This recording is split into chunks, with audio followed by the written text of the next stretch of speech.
Hi, I'm still Ketis. I still use he, him pronouns. This is our group of very lovely panelists. Can I get a round of applause for them? But before we begin, I actually just wanted to read some quick bios about some of our panelists. These are some fantastic partners of Sunrise Dallas. These are the folks that I would say I really respect in Dallas organizing. Just being real of oh yeah, I would look to these folks for direction or their thoughts or who should I endorse or that sort of stuff. These would be some of the folks that I'd want to chat with. So to get us started, directly to my left is Evelyn Mayo.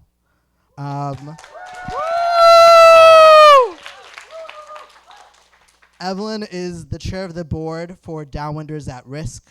Downwinders is a 30-year-old environmental justice and clean air group that uses community organizing to improve the quality of our air and our democracy. So shout out to Downwinders and Evelyn. Whoop whoop! Next, we've got Marsha Jackson. Woo!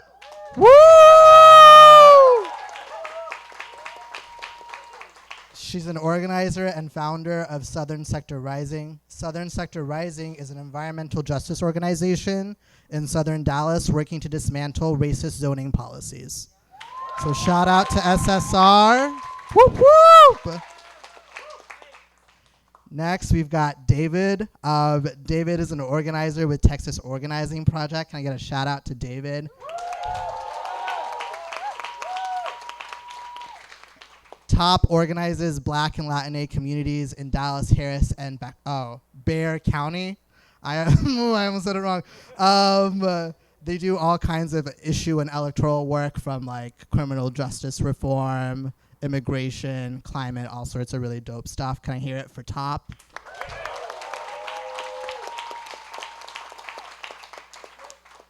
And next we've got Hosanna Umuru. Can I get a shout out for Hosanna? Woo! Hosanna is on the board of DART. It's our local public transportation system. She's an electoral organizer, and she's also the development director at Workers Defense Project. Can I get a shout out for Defense Project?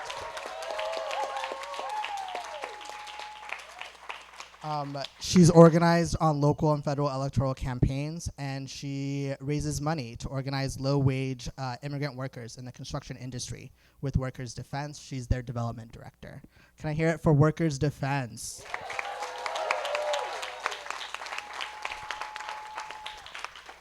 And last but definitely not least, I've got Hope and Draney right there on the end. Whoop whoop! Hope is an organizer and hub coordinator at Sunrise Movement Dallas. Can I hear it for Sunrise Dallas? Woo! Sunrise is running a local public transit campaign to make riding DART free for K through 12 students, as well as continuing our movement house development work. So a little bit about the hub. And before we get going, I just want to say, if you want to donate to any of these fantastic, lovely organizations, there's a donation link in your packet. So if you're flush financially and you're feeling inspired, that's a thing you can do. We also take hugs. If people are willing to receive. I take hugs. I can speak for myself. Okay, but yeah, that's a little bit about our panel. But actually, I love reading bios, but I actually love just handing the mic to folks and just sort of hearing, what are you currently organizing around? What are you really excited about? What's got you jumping out of bed? What's got you in a Google Doc right now, really? And I'm going to hand it off to Evie, and maybe we just hand it down. Wow, keeping me in a Google Doc. There's a lot that keeps me in Google Docs, as most of these folks know. Well, one of the big campaigns that Downwinders is supporting right now is the GAF's Gotta Go, GAF Vitia campaign. And it's basically the removal of an 80-year-old decrepit asphalt shingle factory. Nasty, right? Yes. in the middle of a residential community in West Dallas, which is majority Latina as well as African American. So it's a real big, one of the biggest environmental justice fights, I think, in this city. And I'm actively working on that campaign right now. So that's keeping me up at night as well as up in the day working. So. Thanks, Evie. Not only does Evie work on GAL, she also helps us in our floor forms authorized hearing, rezoning, and that's a big issue that we have, and that's most important. For my organization, we're also working with GAF, and we working with Clean Air, the communities. We're also working with, I don't know if you heard of Sand Branch. Sand Branch is another community. It's 150 years, no running water, and we still need support. If you can't come out and support, can't come out and support GAF or Floor Forums, that you can always send a message on social media.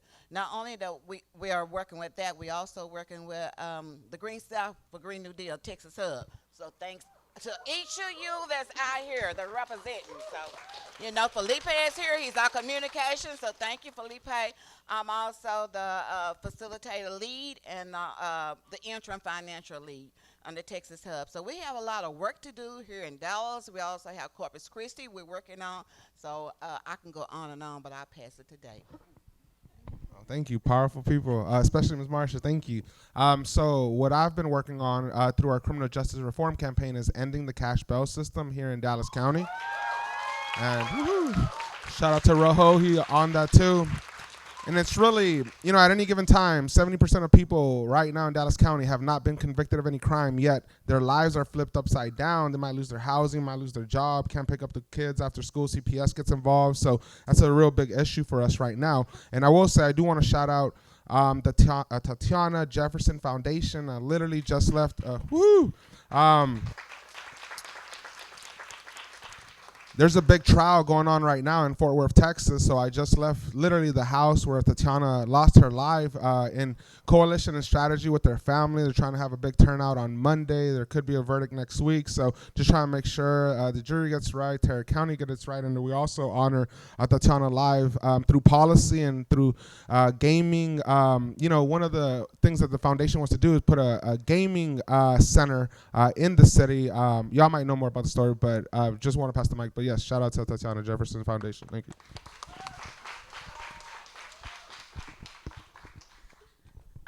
Okay, what am I working on? So I'll do one for DART and one for Workers' Defense Project. I think on Workers' Defense, we're gearing up for the state legislative session that is about to start in a couple months. So one of the main things that Workers' Defense has worked on with construction workers in the past is passing paid sick leave policies and rest break policies. So construction workers in the state of Texas can work 8-hour days and not have enough time to take a sip of water.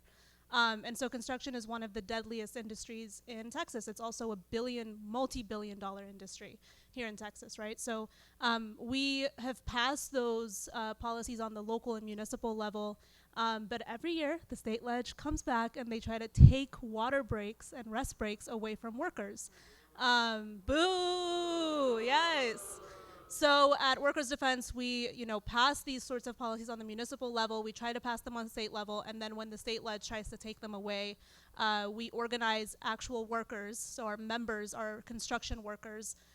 We organize them to go and fight back, and to make sure that their voice is heard in those policy discussions. So that's something that we're working on at Workers' Defense. At DART, along with the beautiful people here at Sunrise Dallas, we're working on trying to pass a free fares for K-12 students program. And we're also working on our very first racial equity framework for our transit agency. So really trying to make sure that we're thinking about how transit affects everything around us, and how particularly low-income Black and brown communities have been adversely affected by the way that transit comes and destroys your neighborhood, gentrifies your neighborhood, displaces your neighborhood, and how now, in retrospect, we can make sure that we're making sure that folks have access to mobility and the power of movement in and of itself. So that's what we're working on.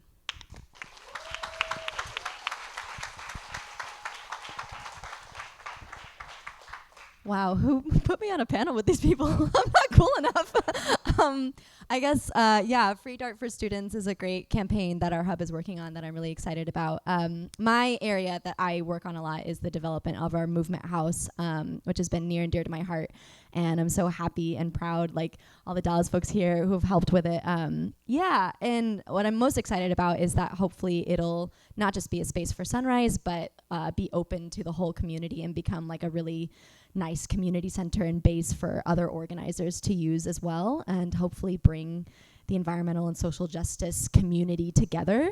So yeah, that's what I'm excited about, but that's it. That's a lot.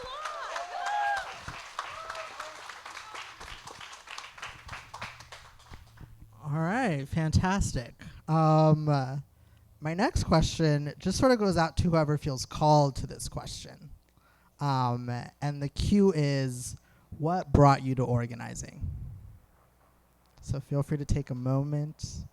Oh, Marsha, is that eye contact saying you? Yes? Oh. What brought you to organizing? Evie passed it to me. Let me tell you, when we first started fighting Shingle Mountain, Evie was there. You know, we went there. Shingle Mountain, 150,000 tons of roofing shingles that were around our home, black and brown communities, and we're still fighting that. It was removed in February 2021, but it's also still have heavy lead. So yes, thank you. It was a lot of organizing that we have to do. I have always worked in the community, but when you start beginning to organize with environmental justice, it takes people like you, Evie, Jim. We had to go into them. Nobody from the city we called was there to help. So we met Evie and Jim there and let Joppy breathe. And then that was organized to SSR. So it take every one of us in here to work together and organize. It's just not something that's going to happen overnight, but you have to have commitment. You also have to have your heart in that and determined, just like the same thing for our Texas Hub, that we're still working and organizing, trying to get our priorities ready for our Gulf gathering so we can have a foundation and build that we'll know that working here in majority, we have our voice out. So not only taking downwinders to work together, TOPS, that we all worked together, protest, TOPS worked behind line, Facebook, you know, so it takes more than one organization to get together and get something done.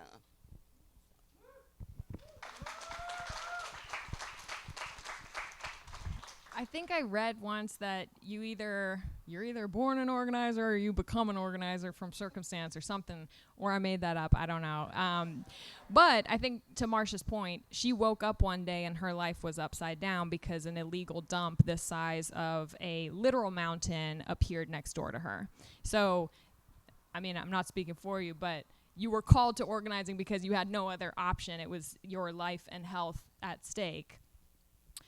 I have not had that kind of experience, but I didn't grow up in the U.S. and I did not grow up around organizers or really with any kind of particular knowledge about what organizing was.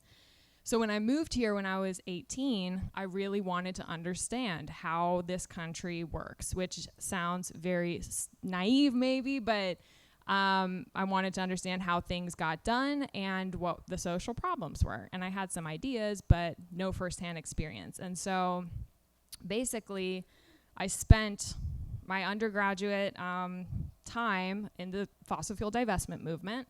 And that was kind of the first foray into, okay, I am a person of many privileges. I'm at an institution of higher education, which has a lot of power and privilege.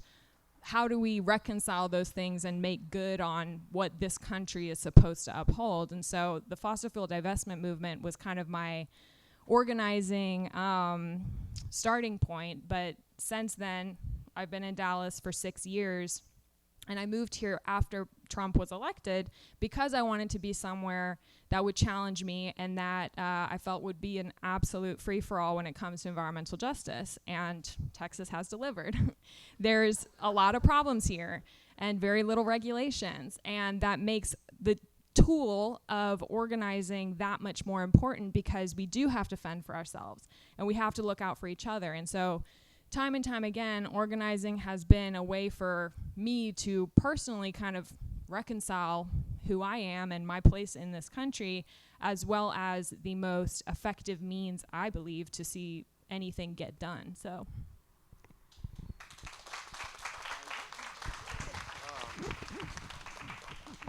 Well, real quick, I didn't get woke till I was like 24 years old. Like, I wasn't voting, I wasn't getting involved, but I remember being my last class in college at UTSA, our professor asking us click on any article inside the Pew Research website. I click on inside the Latino vote, and what I found inside was horrifying. I always thought like us as Latinos, we were like this political giant, people record our votes, and really, not really, knocking on our doors because we don't have the turnout rate or percentage as other ethnicities. So I wanted to do something about it. Started door knocking with Mi Familia Vota, a great organization that engages the Latino community. And there was one conversation forever changed my life. It was in the West Side, public housing, Casiano apartment homes. There was this lady who just seemed to have lost hope and not wanting to get involved in community. And she looked me in the eye and said, like, you really think that voting is going to change my life? Like all the, I can't have anything outside. It could get stolen. There's a lot of drug use, a lot of crime going on in my neighborhood. And I couldn't look her in the eye and say, yes, like voting, because I couldn't believe that myself. I felt like I had to do some research or something. But the research I did was discover community organizing. It's really this two-pronged approach, right? It's this political pressure that has to happen along with this people power pressure to be able to deliver material outcomes for our community. And I think that's the most powerful tool we have right now. So that's kind of how I got involved. Thank you. So I also did not grow up in this country. Well, I guess, I don't know, maybe I did. I moved here when I was like 11, so I've lived here as long as I lived not here now. But I moved here when I was 11 from Ethiopia, and my family, I remember, back home, both of my parents had college degrees, and my mom was a teacher. My dad was, had his law degree, and he did stuff in the legal world, I suppose. I didn't know. He was very coy about it. But, we moved to the States, and the only job that they could find was working as, like, parking attendant cashiers or working at 7-Eleven or stocking shelves at Walmart, which are all, like, dignified jobs that are not treated like dignified jobs, right? And so we struggled a lot, and my entry into just thinking about what organizing could be and what the future could look like is understanding or thinking about, why does it have to be this way at all? Like, we're just sort of put here and we're like on this large floating rock and there's like money and I don't know, like the concept, do you know what I mean? Like,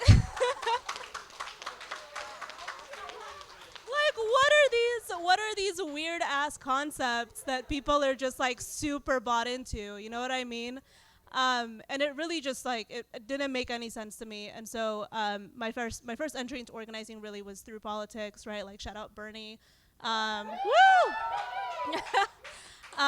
And started working on campaigns, and I was like, wow, it's kind of crazy that y'all are paying me to just do this and like talk to people. That's pretty cool. And then just kept doing it, and really wanted to do more of what David was mentioning, which is like mixing that political work with community work, right? And really empowering folks to like realize the power that we have, and also very specifically realize the power that we don't have, right? And the way that like that is very specifically stolen from us to keep up like the system that we live under. And so yeah, it's just, that was a really long-winded way of saying like there was a lot of shit going on, and I was like, this sucks, and I want to not like do that anymore, and I want a better world. And if that's what community is about, and that's what solidarity is about, so like let's just focus on building that for like a really long time. So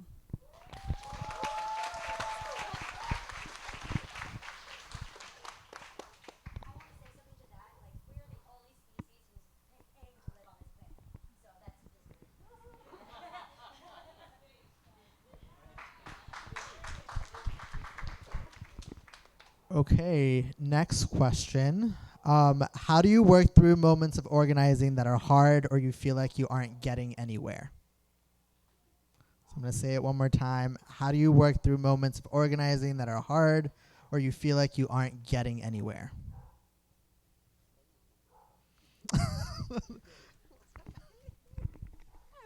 Passing to the elderly. Let me tell you. Oh man, I tell you that we go through a lot of that, a lot. They're going through the same thing with GAF, but you cannot give up.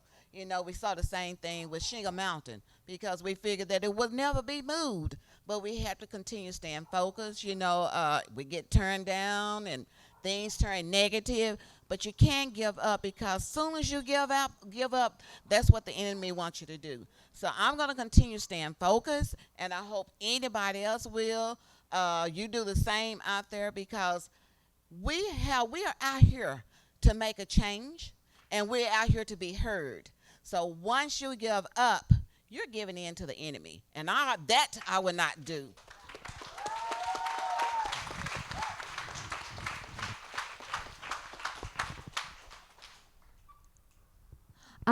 Yeah, hell yeah, totally. I would say community is really what brings me back. Like, I think if I was alone, I would just be like, it's hopeless. I'm gonna go, do something else. But when I have people who I'm surrounded by who are so incredible, and who also love this and are passionate about it, and you see like directly the effects that it has on people's lives, it's like that community is what keeps pulling us back, pulling me back. And I think I love the metaphor or the analogy. I'm sure you guys have heard it, where it's like we're all a chorus and we take breaks singing, but like the other people keep singing while someone's taking a break, and it just sounds like one sustained note.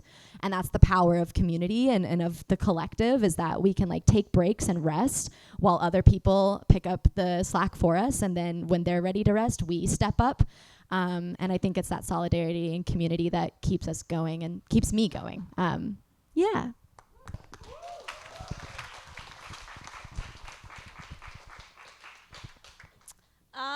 To be honest, for a really long time, the thing that kept me going was that I was super angry. Like, I was just mad all the time, and that was like not a sustainable way to do this work. It's just like not a sustainable way to do this work. But I was so mad and so angry, and I remember like at some point, folks, I'm gonna quote like Miriam Kaba saying like hope is a discipline, right? And like this concept that you should be super hopeful. And I struggle with that a lot. Like, I don't think that I'm a very hopeful person. Part of it is I have anxiety, but like outside of that, I struggle with hope a lot. And so I think I really had to learn that the thing that motivates me is just love. And like, I love my community. I love my people. I love the concept of what could be, like the world that we could live in. And I feel like that sort of is a really good way to channel anger, is to just be like, I'm really angry because I love a lot of people and I don't want them to go through like the bullshit that we go through. And so that's what motivates me, I think.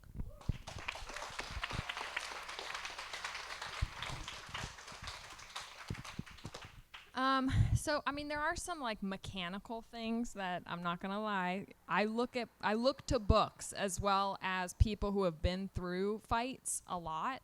So I am a very traditional Saul Alinsky organizer, and so Rules for Radicals is a rule book that I do refer to often. If I find myself in a scenario that I feel like I can't be the only person that's been through this, chances are you're not. So mechanically, I do rely on that tool. But one of the mottos of Downwinders is persistence pays. And so it is about basically using what we have to outlive and outfight the opposition. And that requires everything that's been said: community, love, anger, all those feelings. And then the third piece is, you got to take care of yourself. I play roller derby, okay? That is a contact sport. So you got to take care of your own self and find ways to have outlets that are constructive and healthy and that will sustain you.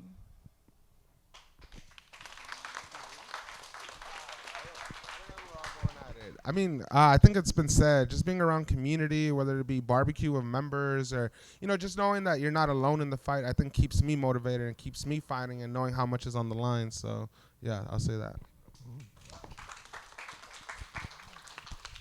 Gotta make it out to the Derby. what should we know about Dallas?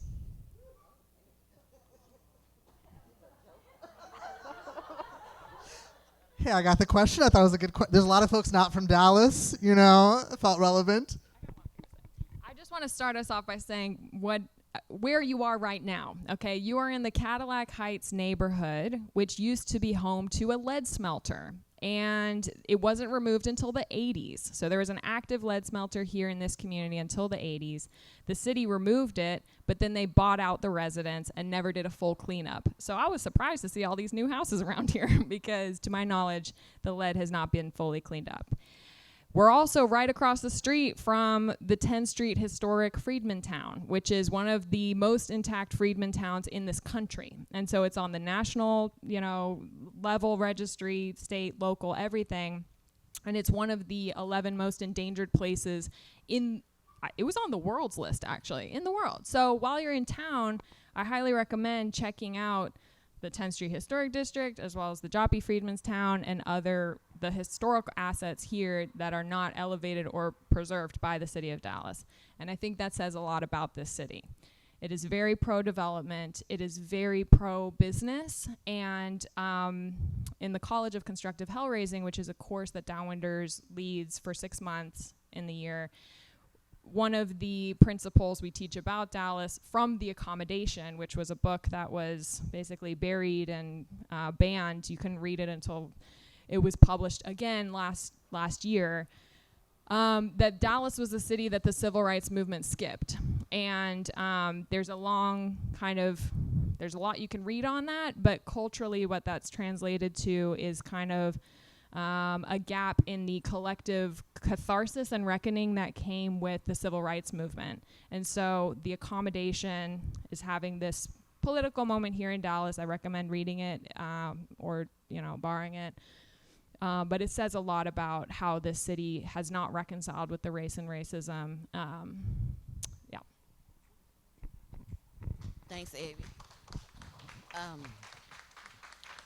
Evie gave a great description of the Dallas, but I also want to add that Dallas still have a lot to do. In the black and brown communities, it's a lot of injustice that we have. We'll continue working on that. We continue talking to the city council, bringing up issues, resolutions. Our neighborhood coalition working really, really hard and bringing about some changes. Because if you're not in the southern part or West Dallas area, you wouldn't think anything about it. You go to the north part of Dallas, that is beautiful. You see everything going on there, but we should be able to have the same thing in the southern part. So it's a lot of work that we continue doing, that we have to do, mainly environmental justice. That needs to be changed. The racial issues need to be changed. They're so excited about their racial equity program, but they're still lacking a lot in the black and brown community. That they didn't even get our voices on that. So that need to be changed. The main ones we were all working in the community, we should have the first voice of everything. So these are our voices that we speak on. All of you here in Dallas, even in the Texas area, we need your support, your voices, because we have a lot of work to do. That once Dallas does not like to be, I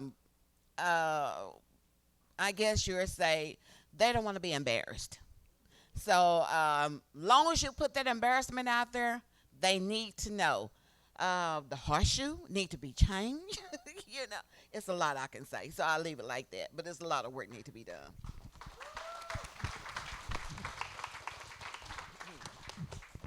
Yeah, I know.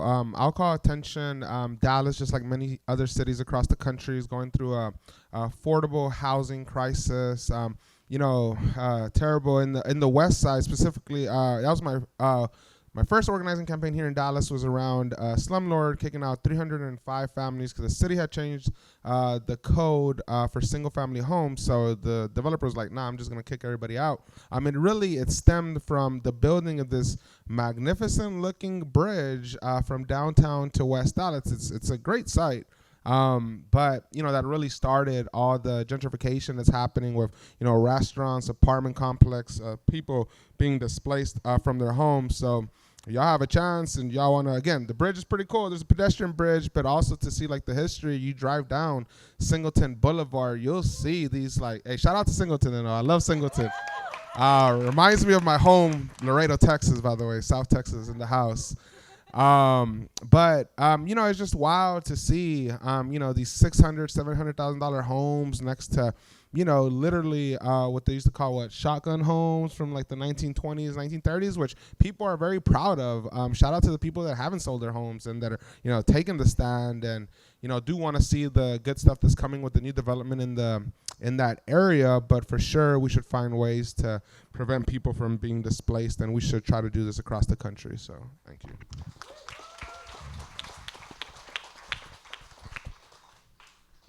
Jumping off of what Evie said about the idea of the accommodation, right?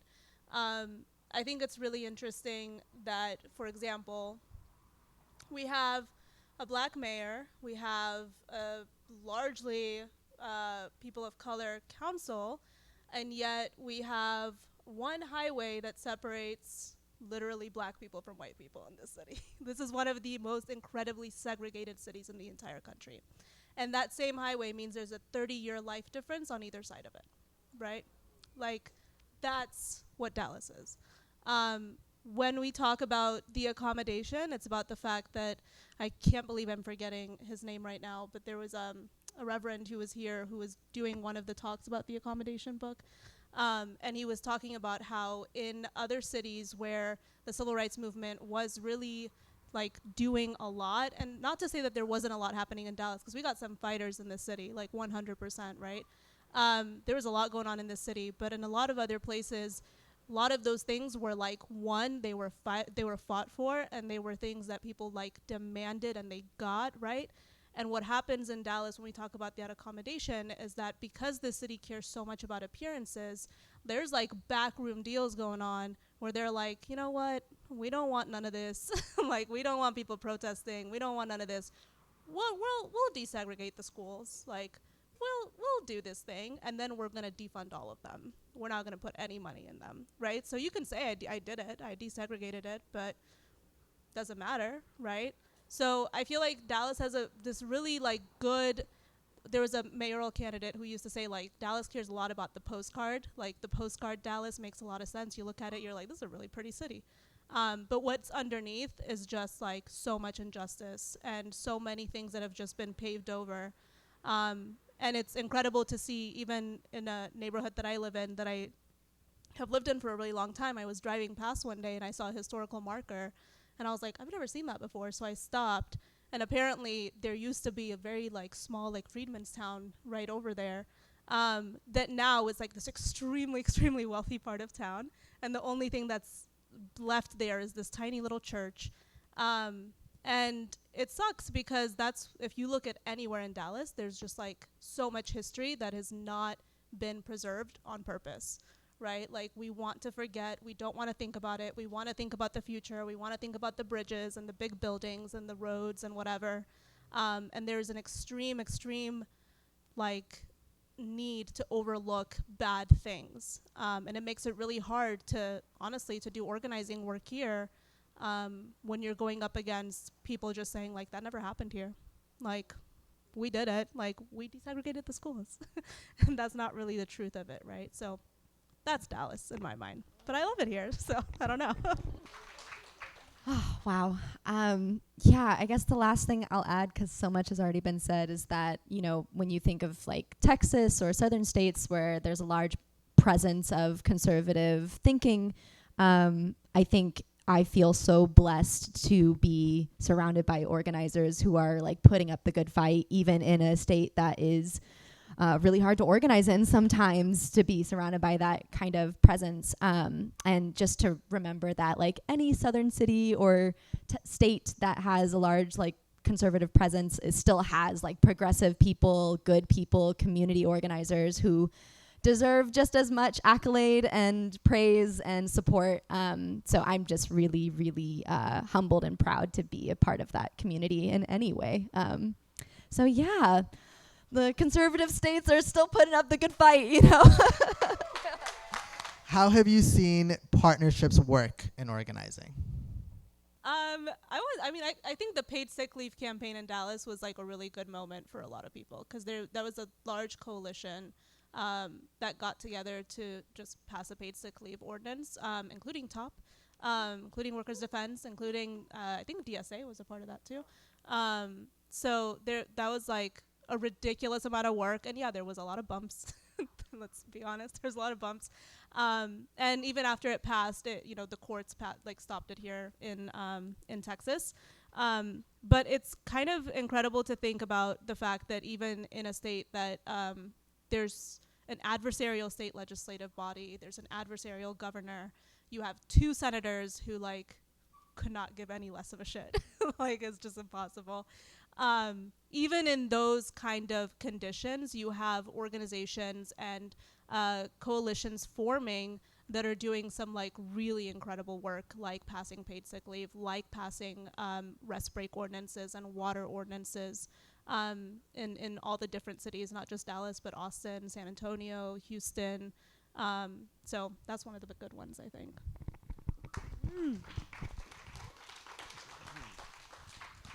Yeah, I know, and I think coalition building is needed in order to move some of the mountains, sometimes literally, that have to, be done with, right? And, I'll say that, coalition building, it's hard work. People have to really be committed to it because you have a lot of passionate people in one room that, might come from a different tactical perspective, might have a different theory on how we should get this done. And I think what's very helpful in those spaces is to have 1 or 2 leaders that helps the space gets grounded. And I want to shout out Ketis because I feel like he's a great facilitator in some of these coalition spaces.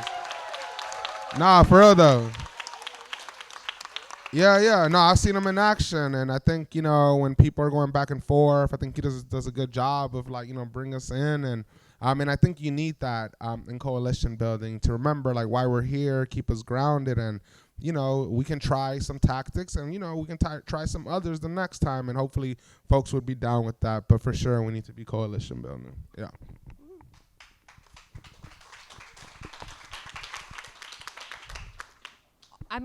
I've seen partnerships work out at every level with pretty much every type of group. Neighborhood associations, other more formalized nonprofits, businesses, schools, churches. Maybe it is because we're kind of outflanked in many ways, but our partnerships are very strong and very varied and deep. So I've really loved. I've worked with all the people on this stage in some form or fashion over the last 6 years, which is pretty awesome. But also, as an environmental group, we shifted pretty dramatically to a majority women of color board, a focus on neighborhood, race, and racism in the context of environmental justice when I joined the board 6 years ago. And that led to a shedding, sometimes, in a, adversarial way, but sometimes not, with a lot of the traditional green groups who previously saw us as partners and allies. And it was not a hard decision for us to make our priorities known and clear and then let the chips kind of fall where they may.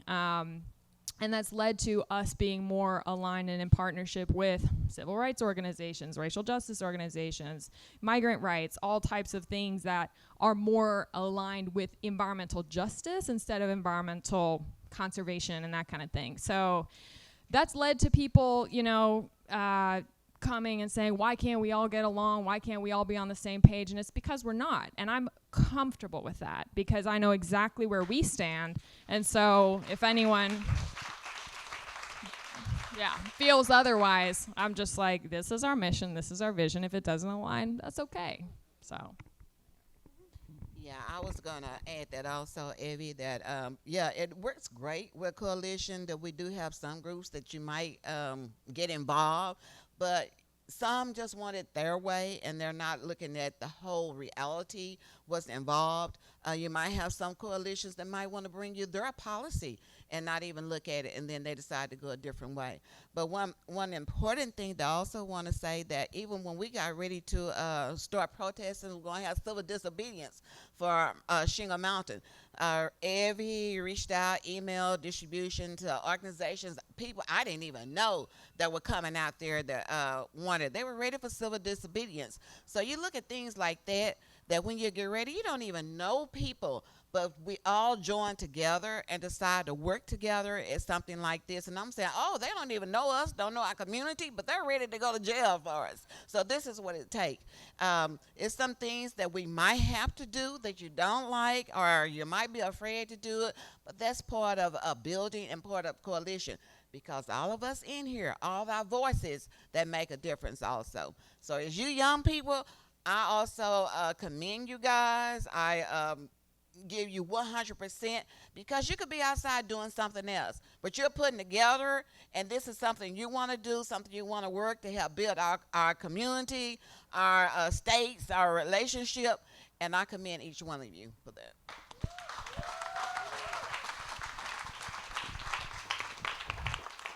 Okay, this is my final question before I take maybe like one or two from the crowd. So you've been dying to ask a question. Your time is coming. This is my spiciest question. How do you feel about Sunrise?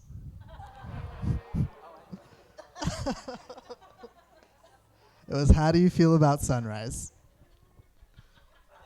I can take it. Don't worry. I don't know if we can all take it, but I can take it.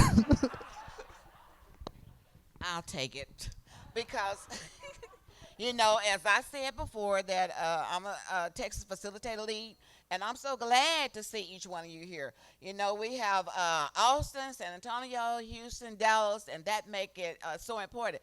That also, by all of you in all different regions, that let us know what kind of work you're out there doing, where your mind is, where your focus is, and I support each one of you. I said it a few minutes ago, and I continue saying it again. This is what it takes because you see my gray hair here that might not be here that long, so you guys are coming up and y'all are being the future also.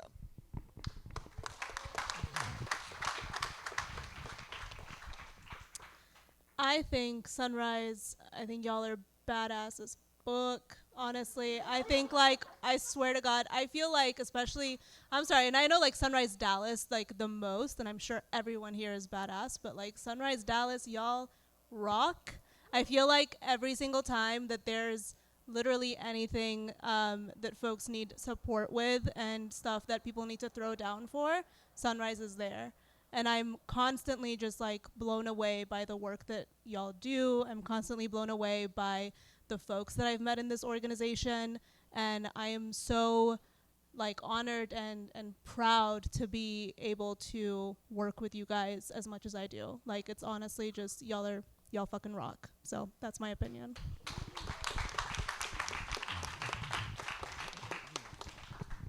Yeah, I know. I think Sunrise is a scrappy group. Yeah. Nah, I'll never forget. I think like the first time I saw some Sunrise folks, it was like a Dallas Council meeting, and it was for sure on some environmental justice. And like, snap, y'all showed up like 30, 40 deep. And if y'all know organizing, y'all know how hard it is to turn out 20, 30 people. And so that's when I first caught my eye. I was like, oh, snap. And then what I've realized is that it's just like a bunch of young, passionate folks that really care about like, especially environmental justice cause, what I've seen. So one, I want to shout that out because it's hard to find passionate folks in this city. In this, type of progressive organizing. And if I'm being real, I know members, like we're a very black and brown organization. And I think some of our folks look at Sunrise, oh, it's like a white organization. But then I look around and I see a lot of like, a lot of black and brown, a lot of people of color. So I think that's super cool. Woohoo. Yeah. I think and y'all are literally in the neighborhoods that we organize in, so it's not like y'all are like organizing in suburbs. I'm pretty sure y'all like try to reach those folks too, but now y'all are in the trenches with us, so shout out to y'all as well. Woohoo! So yeah, go Sunrise. Yeah, I when Sunrise first came to Dallas, having been in the fossil fuel divestment movement, I was excited because I was like, this is what we're missing. We're missing like a young person-led grassroots group, and y'all have delivered time and time again, showing up at meetings and everything. And just broadly, I don't know how many of you are Gen Z, but just shout out to Gen Z just for everything everything that y'all are doing to keep hope as well as humor involved. I am new to TikTok, but I find it hilarious. And just, just kudos to Gen Z.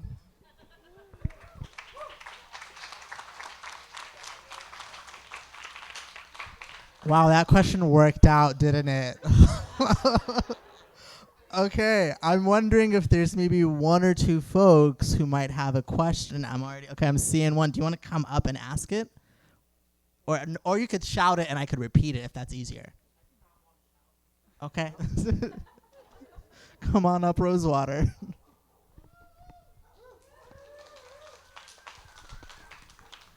Hi, my name is Rosewater. I use they, them pronouns. And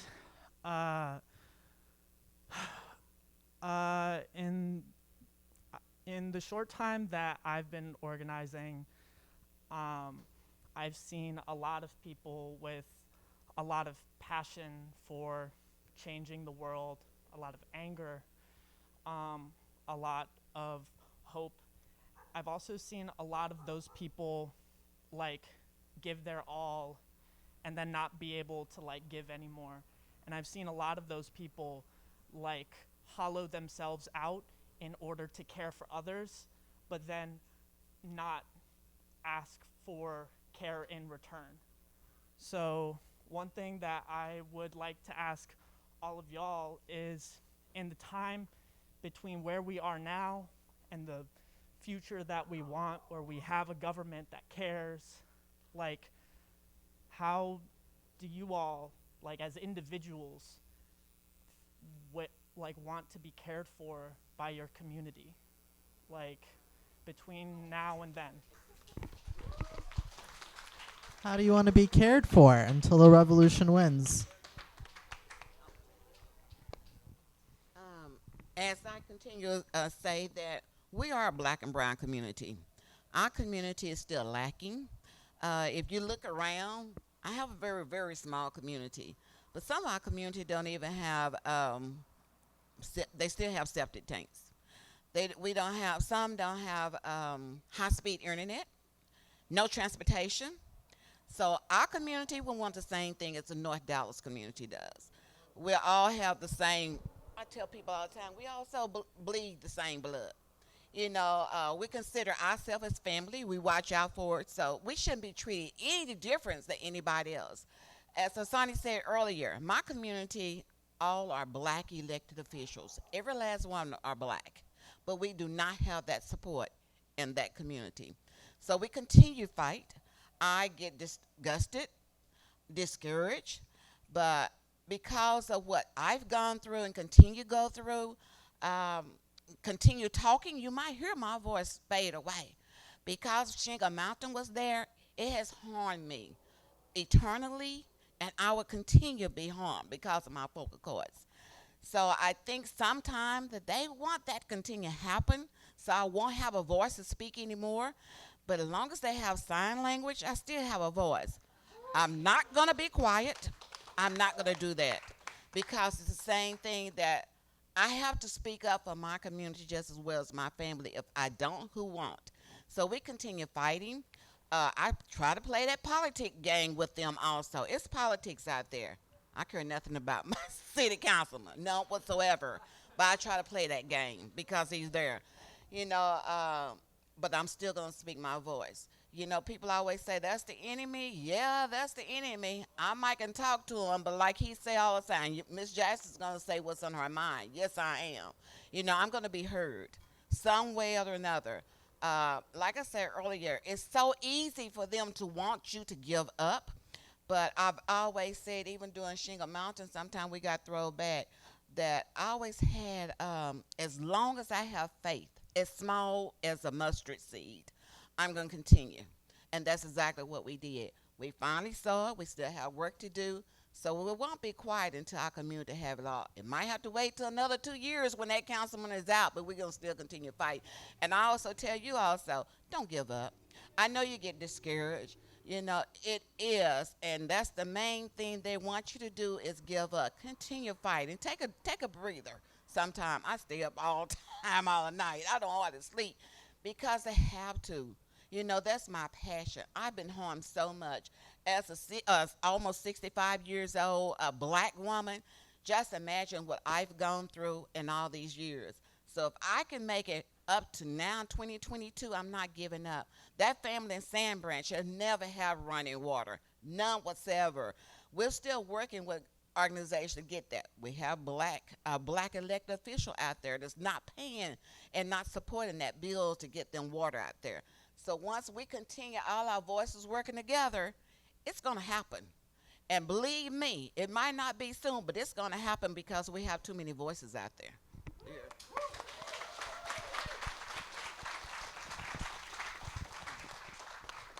Yeah, I'll say it through an organizer lens. I would say good paying jobs for organizers is a good way to take care of our people.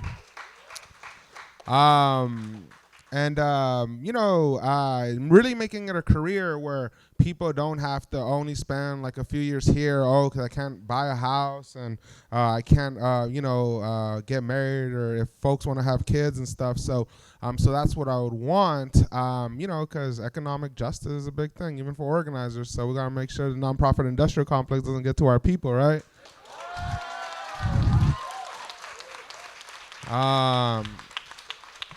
So I would say that more jobs. We need a lot more organizers, and we need to get people paid for it. So I think we just got to start new trends, and kind of like the older style of organizing. Get as much as you can from like folks like And shout out to like Gen Z and millennials. I think we've done a lot more to get self-care and stuff like that. So yeah, I would just say that. So yeah, let's fight for our right and unionize. Let's unionize the workplaces. Also organizing.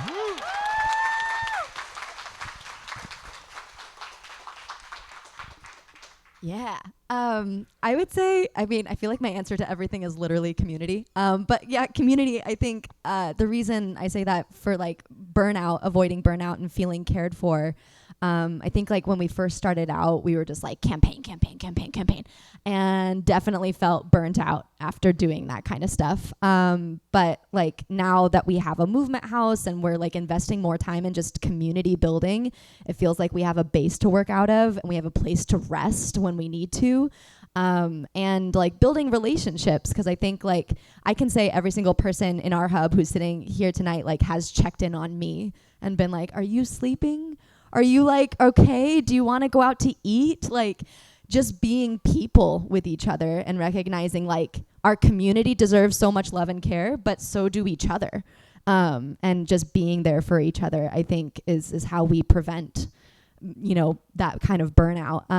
And I feel like all these issues are so urgent that it really is easy to just like dive into like, I don't have time to build community. I don't have time to invest in other people. I need to get this issue done right now, which is like totally understandable. And like, I constantly feel that urgency. But a lesson I've learned now doing it for a couple years is that like building community is worth the time, and that actually we will be able to sustain ourselves so much longer if we invest the time into it. So yeah, just like checking in on each other and showing each other love, I think is the best way to show care for yourself too.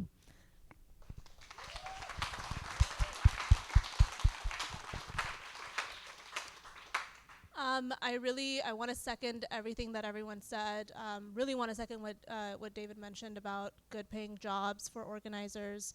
I also really think, especially in movement work, like if you, like a lot of us will end up in institutions, right? Like we'll end up in nonprofits, stuff like that. And I think that there needs to be a very like intentional way of working on the internal as much as we work on the external. And so like if these institutions are going to be places where like the movement work is going to be happening, then there should be processes for like accountability within those institutions. There should be processes to make sure that people have like joy in their work, right? Because it's not just about like getting what you get from people and then being like, all right, like here's another 22-year-old, like here's another 19-year-old, and it's just like cycling people out. And so I think like really investing in like the well-being of the people that are working in these spaces is really important and always overlooked.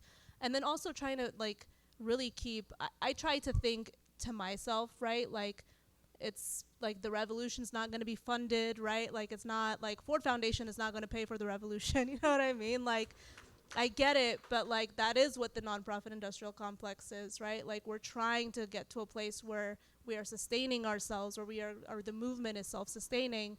And so like every single step that we take towards that like is important, and all of that work is internal.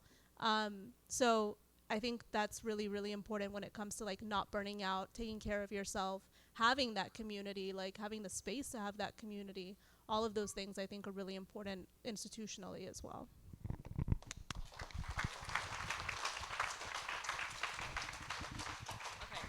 Two very quick things.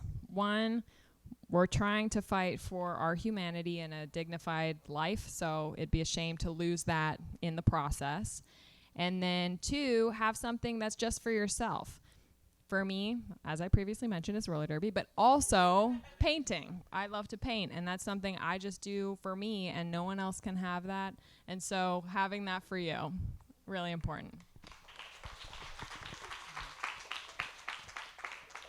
All right. I think that was a beautiful question and a beautiful list of responses. So shout out to Rosewater for the question.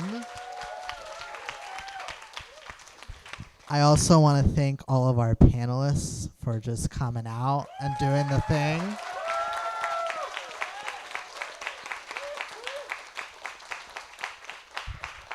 And I want to remind you that if you want to make a donation, that there is links in your packet.